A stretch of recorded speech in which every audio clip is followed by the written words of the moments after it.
Et bonjour les Gémeaux, je reviens pour le tirage pour le mois de décembre. C'est parti, on va voir quels sont les messages. Prends uniquement évidemment ce qui est pertinent pour toi, laisse le reste. Je vais prendre, on va commencer, je voulais faire ce mois-ci, on a le petit livret pour la fin. Je vais commencer avec par tirer une carte de l'oracle de la nuit. De toute façon, tous les oracles que j'ai utilisés pour l'horoscope seront dans la barre d'informations. Là, on va prendre donc les contes pour voir quel conte va t'accompagner, l'archétype et le conte qui va t'accompagner pour le mois de décembre. Je suis assez curieuse de voir ce qui va sortir. C'est parti. Pour les petits Gémeaux.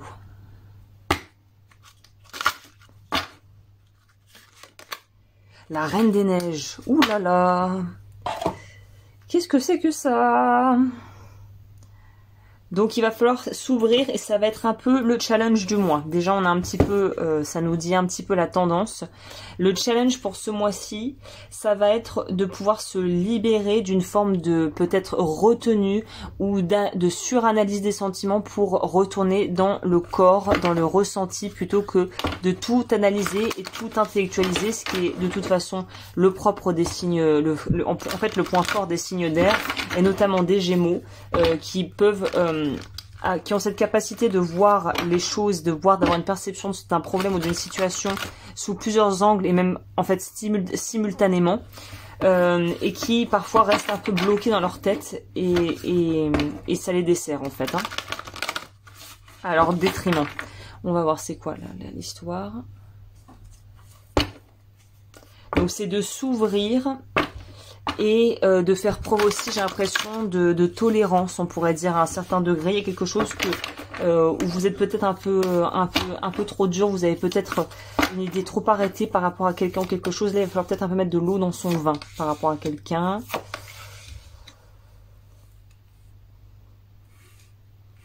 Alors, qu'est-ce que ça me dit ? Alors, moi, je le sens très clairement, ça te parlera ou ça te parlera pas. Évidemment, ça parlera différemment à chacun. Mais là, il y a une notion de pouvoir guérir une situation à travers, en fait, une situation qui va faire écho à ce que tu as vécu avec tes parents. Notamment, je sais pas pourquoi, la première chose qui m'est venue là spontanément, c'est pour les personnes qui ont eu des parents qui se sont séparés très jeunes. Si tu as des parents ou même des parents adoptifs ou voilà, il y a eu une fissure à un moment donné au niveau du noyau familial et que quelqu'un est parti, quelqu'un est mort, tu as été confié chez les grands-parents ou chez la tante, ou tes parents se sont séparés et ont divorcé, ça a été très dur pour toi, notamment si tu avais des frères et sœurs et que vous avez été répartis entre les deux parents. Là, il y a cette notion de pouvoir réparer ou de devoir, c'est peut-être, on t'invite à ça en décembre. Les fêtes d'ailleurs et les réunions familiales sont un petit peu propices à ça, à pouvoir justement nettoyer et libérer des choses qu'on a gardées en soi. Donc là, on dirait que les fêtes de fin d'année vont avoir pour effet comme un effet de levier ou de rappel de réaction, de bouton de réaction en gros, sur lequel on appuie pour pouvoir se libérer de schémas qui nous ont vraiment blessés et j'ai l'impression qu'ils sont en lien avec l'enfance et justement les parents et la relation qu'avaient les parents entre eux. Donc ça peut être aussi le cas des parents qui ne se sont pas séparés mais qui sont restés ensemble pour sauver les meubles, mais où on sentait qu'il n'y avait plus vraiment d'amour, il n'y avait pas de chaleur dans le foyer. Donc si tu es quelqu'un, pour toutes les personnes là qui ont une enfance, qui ont grandi, évolué dans un foyer, dans un cadre familial où en fait on sentait pas vraiment l'amour et la chaleur et c'était très froid et détaché. Là, on te propose de travailler sur ça. En gros, ce mois-ci, ça va être travail sur ta vie émotionnelle et comment en fait pouvoir te libérer du fardeau des deuils qui n'ont pas été bien correctement faits, des pardons qui n'ont pas été correctement faits également, d'un manque de clarté, de communication qui fait qu'on a un petit peu ce nuage qui vient un peu obscurcir le ciel alors qu'on a quand même l'arc-en-ciel derrière. Mais on sent que derrière les grands sourires et les embrassades et il y a quand même une notion de quelque chose à régler ici. Voilà. C'était quelque chose que peut-être que tu ne voulais pas voir, que tu auras du mal à vraiment confronter et à affronter. Mais là, il y a une notion de ne plus dire non à quelque chose. Qu'on ne voulait plus, qu'on ne veut pas avoir à gérer ou avoir en face. Là, il y a quand même deux cartes qui insistent sur le fait que plus tu fais la politique de l'autruche à ne pas vouloir ce qui se passe, en fait, plus ça va te plomber et plus on restera complètement englué dans cette énergie du 5 de coupe qui vit dans ses regrets et dans son passé. Il y a quelque chose à nettoyer ici, il y a quelque chose à libérer, pour se libérer. Voilà. Et c'est à travers ce travail que va pouvoir arriver l'espèce de renaissance, à mon avis, sur le plan émotionnel, qui opérera d'ici le début de l'année 2024. En tout cas, je te le souhaite. Mais à partir du moment où tu arrives à pouvoir un petit peu dénouer les nœuds de ton enfance, et ce qui t'empêche d'évoluer, d'avancer, d'être heureux aussi dans ta vie de couple et dans ta vie de femme ou de maman ou de papa, ou d'homme, il y a une notion ici de pouvoir se libérer et en fait de pouvoir mettre un terme peut-être à aussi des embrouilles familiales, des lourdeurs à ce niveau qui font qu'on peut pas vraiment être, on se sent pas à l'aise, qu'on se sent pas complètement soi-même. Et là, l'opportunité t'est donnée de pouvoir te sentir complètement toi-même durant le mois de décembre. Il y a une espèce de renaissance, vraiment. Le mot est fort, mais c'est comme ça que je le sens.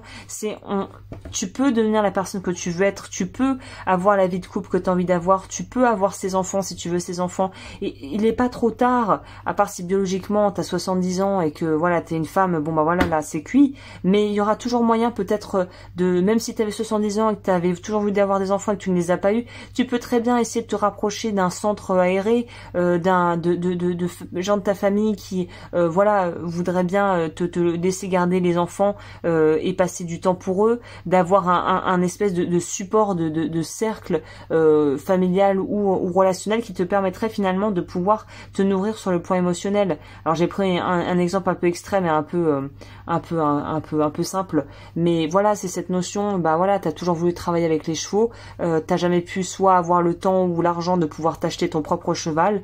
Ça veut pas dire que c'est cuit, ça veut dire que tu peux peut-être aller voir et te renseigner pour voir s'il n'y a pas des associations qui récupèrent des chevaux de l'abattoir qui sont encore plein de vie et qui sont encore tout à fait aptes à pouvoir voilà, avoir une vie et pouvoir peut-être même, je sais pas, être monté, être dressé. Et voilà, il y a pas la finalité.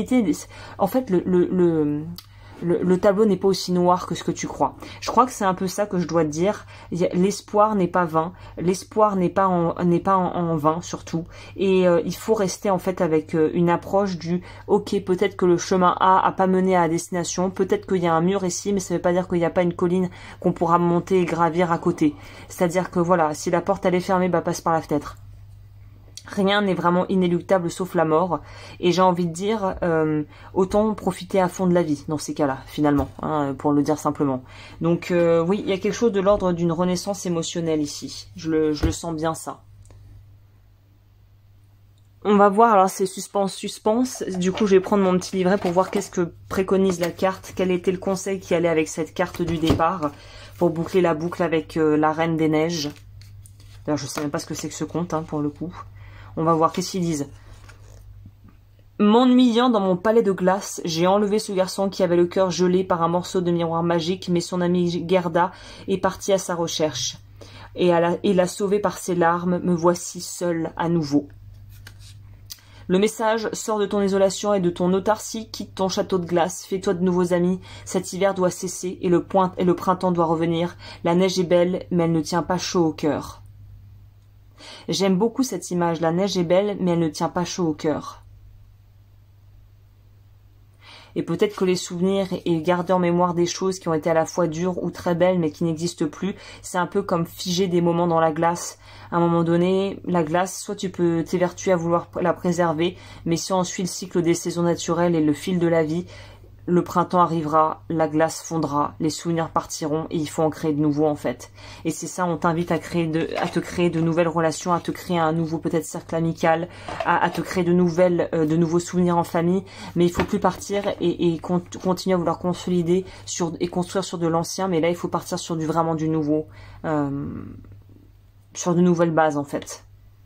Sans pour autant dénier et retirer de ton histoire, retirer des épisodes et des facettes de toi et de ton histoire, mais de pouvoir aussi arriver à te construire outre ça. C'est-à-dire à travers, mais aussi après la reconstruction, après quelque chose peut-être qui a été douloureux, ou en tout cas comme une plante, comme on peut voir, il y a des vidéos comme ça qui poussent à travers des rochers et qui arrivent même à percer le ciment. C'est se frayer son chemin vers de nouveaux horizons. C'est vraiment ça pour les Gémeaux. Ok, bah écoute, j'espère que ce tirage t'a plu et qu'il t'aidera. N'hésite pas comme toujours à liker, à t'abonner si ce n'est pas déjà fait, à me rejoindre sur Patreon si tu veux voir du contenu exclusif et à découvrir ma marque Agnès Lowens où je fais des bijoux, où je suis, parce que je suis aussi bijoutière joaillère. Donc si ça t'intéresse, n'hésite pas à jeter un coup d'œil. Et puis moi je te retrouve très bientôt pour les horoscopes intemporels et les horoscopes du mois prochain. D'ici là, prends bien soin de toi.